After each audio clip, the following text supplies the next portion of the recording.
Washington, House Democrats released another round of information on Friday that raised questions about elements of the impeachment inquiry, including allegations about the surveillance of the United States ambassador in Ukraine and efforts by an aide to a top congressional Republican to pursue investigations sought by President Trump. The information came from the electronic devices of Lev Parnas, the businessman who worked with the president's personal lawyer Rudolph W. Giuliani to pursue the pressure campaign on Ukraine at the center of the impeachment trial. Mr. Parnas, who is facing federal campaign finance charges in Manhattan, has publicly turned on Mr. Trump and his allies. He petitioned the court to allow him to release the information to Congress, and has offered to testify in the impeachment trial and to cooperate with prosecutors in New York investigating Mr. Giuliani. And he undertook a media tour of sorts this week in which he claimed that the president knew exactly everything that was going on that Rudy Giuliani was doing in Ukraine.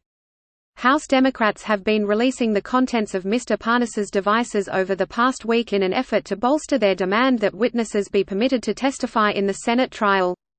The documents released by House Democrats included WhatsApp messages between Mr. Parnas and Derek Harvey, an aide to Representative Devin Nunes of California, the top Republican on the House Intelligence Committee and a leading defender of Mr. Trump.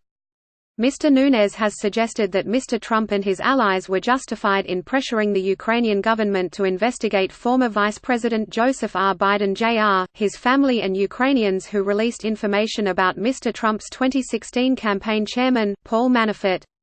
The WhatsApp messages show Mr. Harvey working with Mr. Parnas to arrange interviews with Ukrainian officials who claimed wrongdoing by the Bidens and by Ukrainians in 2016.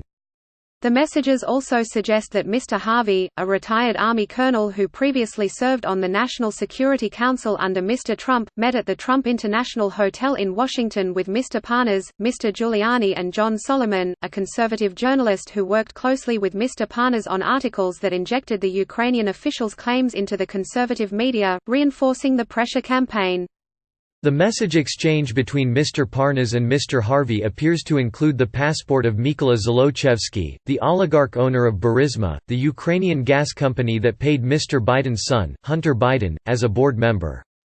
Mr. Giuliani and Mr. Parnas pressured Ukrainian officials to commit to investigating the arrangement, and some Senate Republicans are threatening to call Hunter Biden to testify in the Senate impeachment trial if Democrats press for their own witnesses. A spokesman for Mr. Nunes did not respond to a request for comment. Friday's release also included correspondence of an obscure Republican candidate for Congress in Connecticut who had suggested to Mr. Parnas that Marie L. Yovanovitch had been under surveillance while serving as the United States ambassador in Kiev at a time when she had come under heavy criticism from Mr. Trump's allies. The newly released correspondence included WhatsApp messages between the congressional candidate, Robert F. Hyde, and an unidentified account with an avatar of a man and a number that began with Belgium's country code, but was partly redacted in the release. Someone using the account sent Mr. Hyde an official government portrait of Ms. Yovanovitch, and indicated, "My contacts are checking," adding, "I will give you the address next week." Mr. Hyde responded, "Awesome." The person using the account appeared to be familiar with Mr. Hyde, congratulating him on your new business development while sending updates suggesting knowledge of Ms. Yovanovitch's whereabouts in Kiev, Ukraine's capital. Mr. Hyde appears to have forwarded some of the contents of the messages to Mr. Parnas, and when the messages between the two men were released this week, they prompted concern from Ms. Yovanovitch, who was removed from her post last spring on Mr. Trump's orders, and from others. On Thursday, Ukrainian police announced a criminal investigation into possible illegal surveillance, and FBI agents visited Mr. Hyde's home and business, according to a law enforcement official. Mr. Hyde, who has a history of erratic behavior, initially claimed that the messages were a prank, saying on Twitter on Tuesday that he was playing with Mr. Parnas.